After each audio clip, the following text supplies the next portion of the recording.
Bueno, en primer lugar, gracias por la invitación. Además está decir que es un agrado compartir estos espacios. A Rafael, bueno, hartos proyectos y experiencias vividas en este mundo de la tecnología educativa.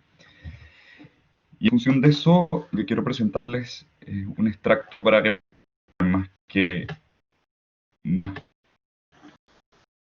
algo nuevo. Vamos a reflexionar acerca de qué es la pedagogía en lo que hemos llamado un mundo conectado. Y sí, hemos pasado por etapas donde decíamos que era una moda y las universidades empezaron a sumarse en esto como una moda. Después pasó a ser una necesidad y modalidades emergentes empezaron a salir con el paso del tiempo, pero ahora, como decía Rafael al inicio, es una obligación. Básicamente, o estamos en este mundo de modo obligado o no en tiempos de COVID. Entonces, Pedagogía para un Mundo Conectado va a hablar específicamente de la experiencia del usuario, o el UX Learning, desde la mirada de la educación online. Bien, si alguien quiere participar durante la presentación, en el chat voy a estar atento y vamos a estar compartiendo experiencias y retomando ideas que ustedes puedan estar mencionando. Entonces, antes de entrar en lo que es la experiencia de usuario, acá voy a dejar un debate abierto y es que hay una discusión de la tecnología dentro del contexto educativo, ¿sí? Este título habla de la evolución de la educación a distancia, pero de acuerdo al autor hablamos de educación online, nuevas tecnologías, educación y learning. Hay tantos nombres y tantos adjetivos que hemos dado a la mezcla de la tecnología y la educación que ya no sabemos ni correcto y que no. Entonces todos los nombres son válidos y tienen una bien sustentada, de acuerdo a que lo veamos. Si es una realidad es que hay saltos tecnológicos y estos saltos lo hemos vivido en cada uno de nuestros países, en nuestras realidades. Estuvo el servicio postal, donde el aprendizaje por correo fue una realidad. A partir de allí y con el desarrollo de medios, que en este caso eran la tecnología para el momento, los primeros medios audiovisuales, surge una segunda generación, donde la gente aprendía viendo una cinta grabada o a través de un programa de televisión, o incluso antes de esto, a través de una radio. ¿Sí? Y esto fue marcando lo que para el momento fue una tecnología educativa. Y el usuario empezó a desarrollar una experiencia de aprendizaje utilizando esos recursos. Y con la llegada de la computadora, sin duda generó una nueva brecha incluso y una nueva generación en lo que es la enseñanza a través de medios telemáticos, donde pudiésemos durar horas hablando de la tercera generación, dentro de diferentes etapas y diferentes momentos y realidades.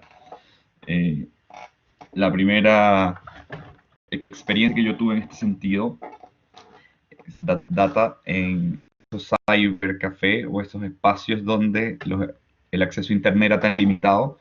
Nosotros usábamos esas salas, pagábamos un dinero exorbitante solamente para tratar de guardar en un disquete de 3,5, 3,1/4, tratar de guardar la mayor cantidad de información que pudiésemos para luego analizarla en nuestros computadores y presentar algo fuera de lo que los libros nos decían en la primera instancia.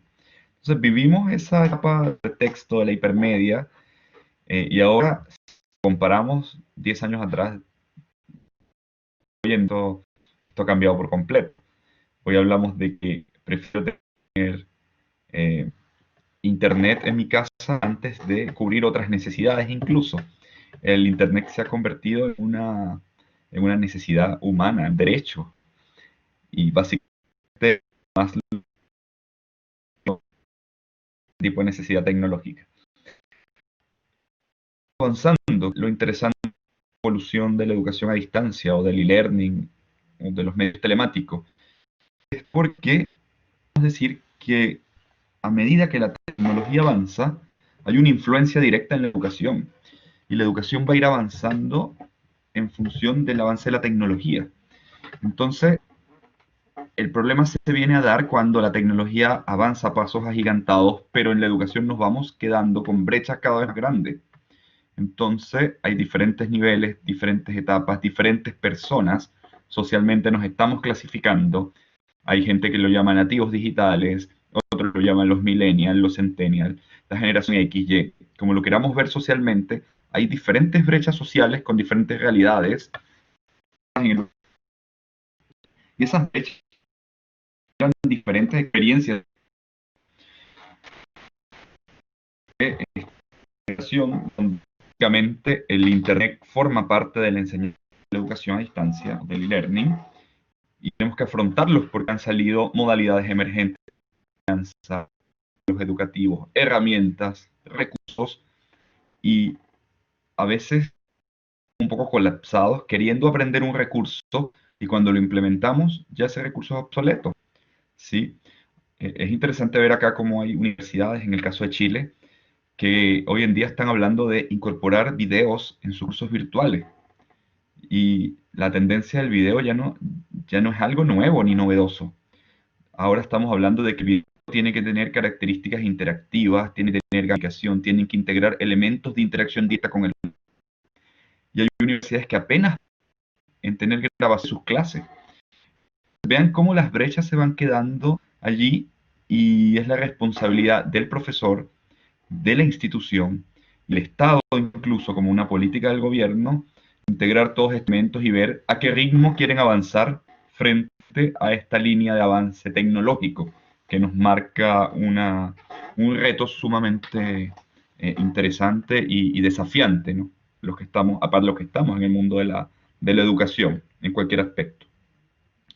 Entonces, bueno, yo creo que acá cada uno de ustedes tiene una experiencia de esta evolución y pudiese durar horas contándomela, que ahí dejo la primera reflexión. ¿Cómo estamos frente a esta evolución? ¿Cuál fue nuestro punto de partida? Vivido a lo largo de estas generaciones que estoy mostrando y cuál es nuestro compromiso. Vamos a vamos a tratar de ir a este autobús de la tecnología que va cada vez más rápido. Entonces, el e-learning, ¿por qué crece y por qué se asume, por qué es una obligación? Básicamente nos da propiedades, nos da características, nos marca una tendencia orientada a sus grandes diferenciaciones con las modalidades tradicionales. Primero, la autonomía, la autogestión del conocimiento. Si bien es cierto es una cualidad, pero tenemos que ver hasta qué punto nosotros la incorporamos en nuestros campus virtuales, en nuestros diseños instruccionales, en nuestros procesos de transferencia de conocimiento. Por otro lado, la innovación. Sí, hay plataformas, hay herramientas, hay recursos nuevos. ¿Cómo los integro? ¿Cómo vivo ese proceso de cambio continuo? El amplio alcance, a nivel de tiempo, a nivel de fronteras, y la flexibilidad. Se supone que es un sistema flexible. ¿Hasta qué punto es flexible? ¿Bajo qué variables es flexible? Entonces, la gran pregunta acá es, con todas las bondades que me da el e-learning, con el auge que tiene, con la realidad que vivimos frente al e-learning, ¿funciona como debería? ¿Satisfecho que le damos desde nuestra experiencia, trabajo, desde nuestra universidad? En relación con lo que hablaba Daniel en su presentación, las tasas de éxito son adecuadas y cuando nos hacemos esa pregunta lo asociamos a que hay que medirla de alguna manera. Entonces hay que tener métricas para saber si hay una tasa de éxito adecuada. Y por eso que mientras más organizamos la tecnología, mientras más evolucionamos con la tecnología, nos damos cuenta que es mucho más importante medir, tener métricas, organizar y tomar decisiones en función a la data, que se convierte en el recurso más grande de nuestro sistema virtual. Y queremos medir todo, desde las interacciones, contenido alumno, alumno, alumno, hasta interacciones de este tipo, interacciones sociales y también interacciones tecnológicas, tasas de respuesta, etc. Ahora, retos. Tenemos que asumir retos desde la mirada de la experiencia que vive el usuario. ¿Quién es el usuario? A veces cometemos el error de que el proceso lo centramos solo en el estudiante, y no. Todos existen stakeholders que son sumamente importantes de considerar. Primero, el profesor. Segundo, la universidad como institución que emite políticas, que regula, que controla, que valida la calidad académica. Tercero, los entes reguladores externos, el Estado, el Ministerio de Educación, etcétera. También tenemos a la competencia, las otras universidades que también van a estar haciendo lo que yo hago. Entonces, hay retos que tenemos que considerar para generar propuesta de valor en lo que yo hago, en lo que ofrezco, en lo que presento como experiencia de usuario. Y lo primero es hablar de amigabilidad. ¿Qué tan fácil es pasear por mi plataforma, por mi campus, por mi aula virtual? Hoy en día hay universidades que aún usan metodologías antiguas como la de tienes que darle al estudiante todo en ese aula virtual. Y se carga tanto de cosas y de recursos que se vuelve el aula virtual más pesada, fastidiosa y visualmente fea que pueda existir. Cuando la tendencia es simplificar interfaces y que tu aula virtual le dé al estudiante lo que necesita. Invita a explorar otros escenarios fuera, pero que se centre en el objetivo de tu aula virtual. Aparte de la amigabilidad, la utilidad. Se utiliza el recurso que yo le doy al estudiante para el fin que se persigue. Debemos ser tan pedagógicos o pedagógicamente correctos que queremos incorporar en un aula virtual, aula invertida, metodología por casos, por proyectos, con una secuencia conductista, pero exigiéndole al alumno constructivismo, trabajos colaborativos. Y tenemos una mezcla de tantas cosas que el alumno termina cansándose y que ni nosotros como docentes estamos claros en lo que persigue o el fin propio de mi aula virtual. Entonces desvirtuamos la utilidad que debe tener mi aula, de lo que debe perseguir, de la competencia transversal que busca. Además de la utilidad, entonces, no solo que sea útil, sino que esto sea pertinente, ¿ok? Y evitar la infoxicación, no intoxicarnos con informaciones que realmente no son acordes a nuestro estudiante, a nuestro segmento, a nuestra cátedra propiamente. Y con esto estoy diciendo limitarnos, más allá de limitarnos, es saber cómo darle al alumno herramientas para que pueda explorar manteniendo la pertinencia de nuestro entorno virtual.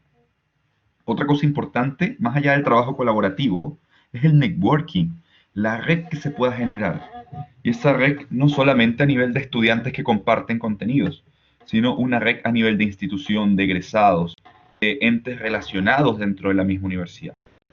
Y todo esto también propiciando, por supuesto, la calidad. Una calidad no solo en los materiales que se presentan, sino en las configuraciones, en los sistemas de soporte y atención, en los recursos paciente, llega una nota o cuando evalúa un en particular. Entonces tenemos que ver cómo priorizarlos, más que ponerlos lineal. El punto de partida es hacer una escalera y ir partiendo por el que esté más al alcance de nosotros y que sea más importante. Ir abarcándolos a todos, por supuesto. De acuerdo a cada institución y a cada realidad saldrán diferentes retos, pero esta es una síntesis bien interesante para evaluar dónde estoy y cómo me veo. Entonces, esto nos lleva a que hay retos, hay una realidad, entonces tenemos que dar una forma de generar una experiencia al estudiante, una experiencia al docente, una experiencia a la institución, es decir, una experiencia a mi usuario en general, pero considerando que tiene que haber una pedagogía. ¿Y por qué a veces se nos olvida la pedagogía? Porque nos centramos en tener un profe muy especialista, un blog muy grande, pero a la hora de transmitir todo ese conocimiento es un caótico. Entonces, cruzar estas dos, a veces el profe, de acuerdo al target que busquemos, no tiene por qué ser el pedagogo, pero tenemos que darle las herramientas a ese profesor para guiar su proceso de enseñanza a través de la pedagogía que establezca la institución. Y ahí entra en juego el diseño instruccional, el modelo educativo y una serie. Entonces, quiero mencionar como punto de partida, porque hablábamos del user experience, de la experiencia de usuario, y es que este es un término que fue prestado del diseño de interfaces en la computación y la informática. Y a partir de allí, si era considerado en la informática, ¿por qué no hacer una adaptación y ahora meterlo al mundo de la educación y de la tecnología educativa?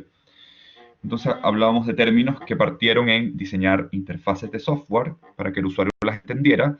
Ahora hablamos de Bien, si tienes una plataforma online, que tu curso y que tu plataforma sea consistente, que el acceso sea fácil para el usuario, que el usuario sepa qué acción realizar y que tenga una respuesta de su acción, que tenga ayudas interactivas, que los errores se puedan manejar fácilmente, el soporte es muy importante y que a nivel técnico el sistema de una respuesta en menor tiempo de respuesta interna a nivel de procesamiento, servidores y demás servicios que pueda dar la forma.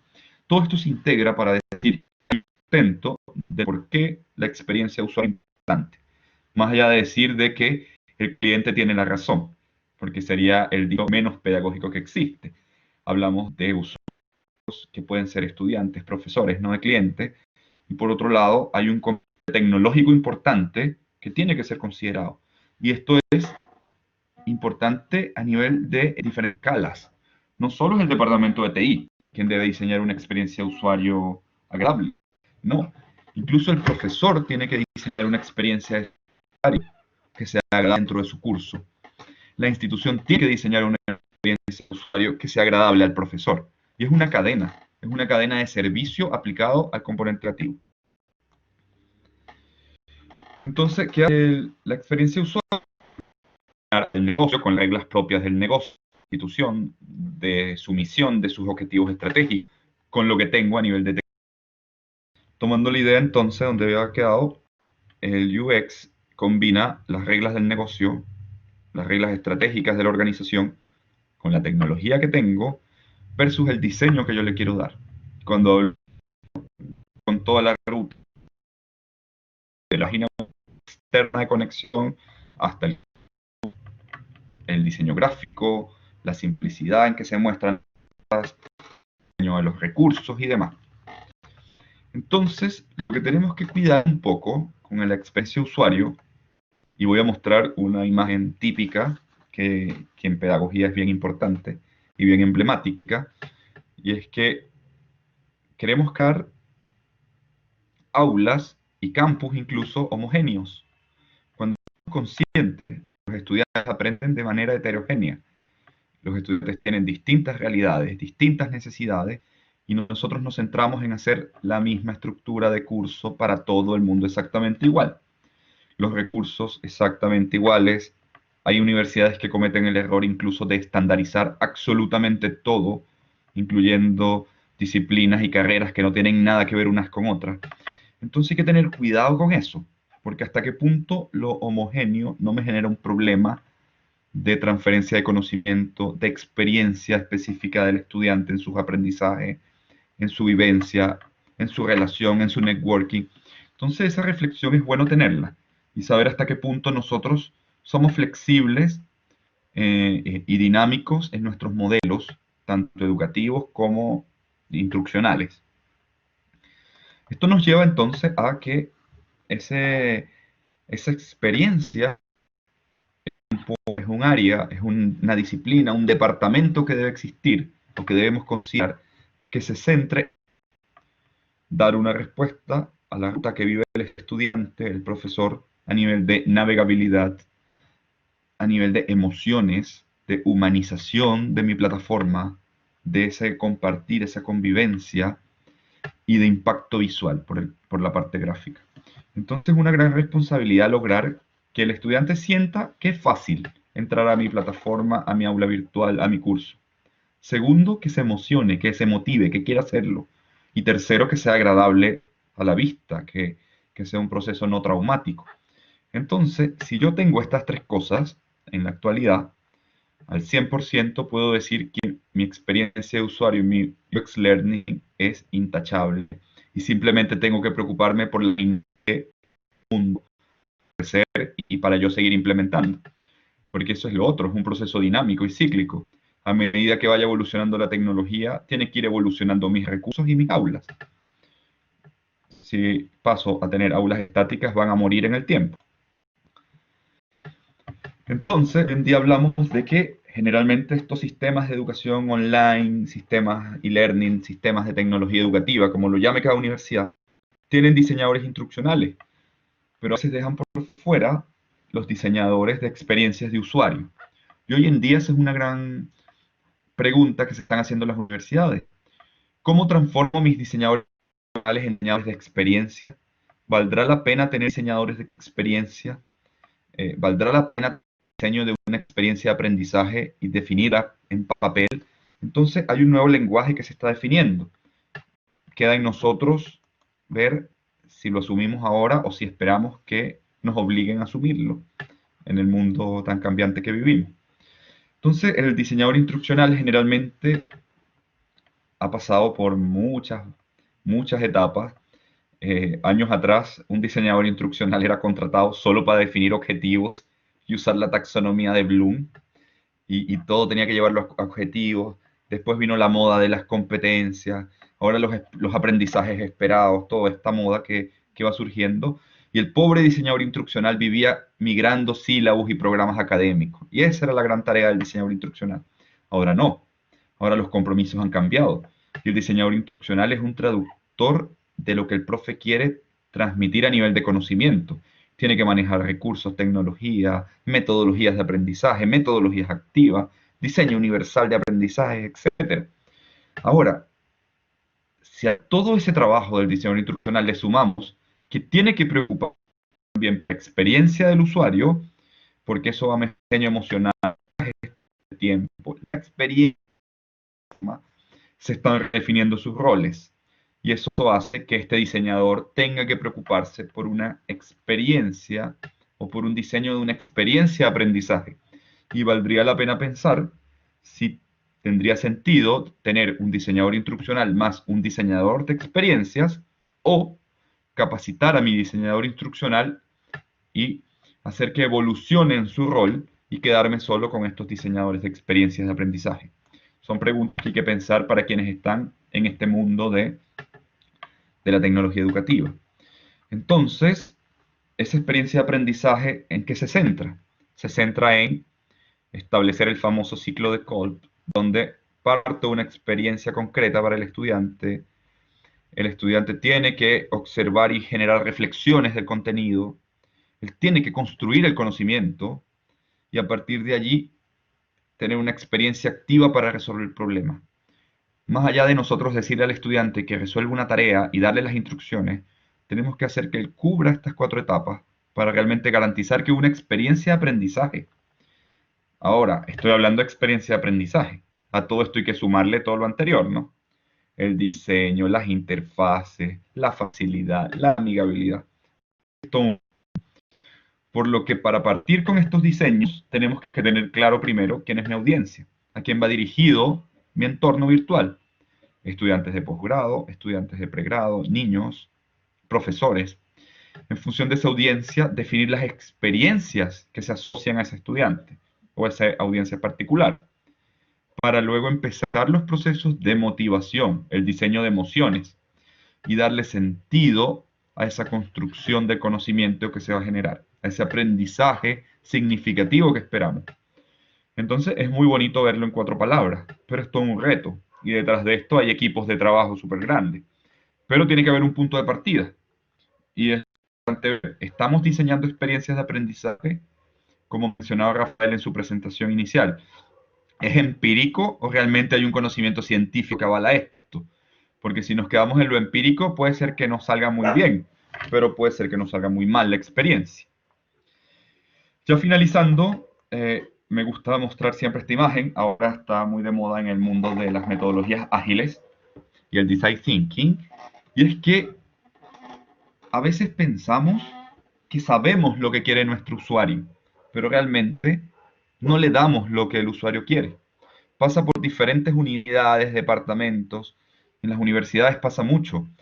Hay un departamento de marketing que vende algo, pero no es lo que hace el diseñador instruccional, no es lo que presenta el modelo educativo. Desde las facultades no es lo que tenían concebido. El profesor hace otra cosa y resulta que ninguno da en el clavo de lo que quería.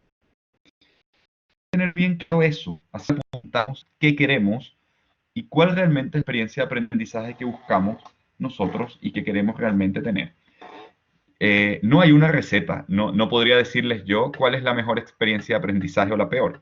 Hay realidades distintas, hay sistemas educativos distintos, variables diferentes, y valdría la pena que todos los actores formen parte del proceso de construcción de la experiencia de aprendizaje y evaluar como un proceso dinámico y cambiante en el tiempo. La experiencia se va a ir redefiniendo, vamos a ir aprendiendo de los errores. Cuando yo entré a la universidad donde trabajo, la Adolfo Ibáñez, universidad en Chile, muy, me acuerdo que en la experiencia de aprendizaje dijimos, oye, ¿qué foros? Porque los foros es la mejor herramienta que hay. Podemos poner temas y todos discuten y todos participan y todos van a construir el conocimiento, colaborar, se van a conocer y demás. Fue una idea bandera e incluimos foros en todos los entornos de aprendizaje que tenían. Y resulta que nuestro elemento diferenciador, o el por qué se vendían mucho nuestros virtuales, se centraba en la flexibilidad y en la autogestión del conocimiento. Esas eran las dos consignas a nivel de marketing. Y cuando el estudiante llegaba y veía un foro donde él iba a un ritmo distinto a los compañeros, porque se supone que era un sistema flexible y autogestionado, el estudiante sentía una traba y sentía que el foro le impedía avanzar más y más rápido. ¿Por qué no tenía feedback inmediato de sus compañeros? Tenía que esperar que otros se conectaran en otras fechas. Iba con otras fechas, con unidades y módulos más adelantados. Y eso se tradujo en que las evaluaciones de nuestros cursos, sobre una escala de 7, sobrepasaban los 6 puntos, que es una muy buena evaluación, pero los foros quedaron en 3 y una evaluación. O sea, imagínense cursos también evaluados con un criterio de 3 puntos, básicamente en rojo, y eso nos permite reflexionar y decir, oye, esta idea de los foros no la vimos desde la mirada del estudiante, ni desde la mirada de la autogestión y desde la mirada de la flexibilidad. Entonces, encapsulamos a que todos los estudiantes querían foros y fue el aspecto peor evaluado de nuestros cursos. Y tuvimos que redefinir la estrategia. Entonces, ¿a dónde voy con mi experiencia? A todos los recursos y no todas las nos van a servir.